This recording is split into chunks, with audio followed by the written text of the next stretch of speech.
دو لوگوں نے کاروبار کیا مل کے، ایک بوڑھا شخص تھا اور ایک نوجوان تھا۔ نوجوان جو تھا اس کے بچے تھے اور بوڑھا فارغ البال تھا اور اس کی بس ایک بیوی، اور وہ بات ختم۔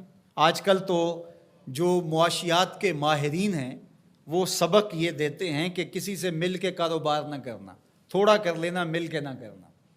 لیکن ایک زمانہ تھا کہ مل کے کاروبار کیے جاتے تھے اور برکت بھی ہوتی تھی۔ کاروبار انہوں نے کیا کھیتی باڑی کا۔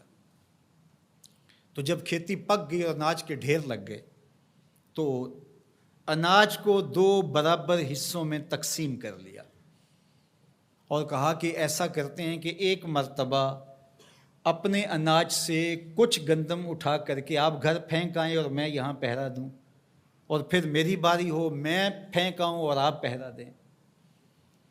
تو باری باری ہم یوں اپنا اپنا حصہ اپنے گھر تک منتقل کر دیں۔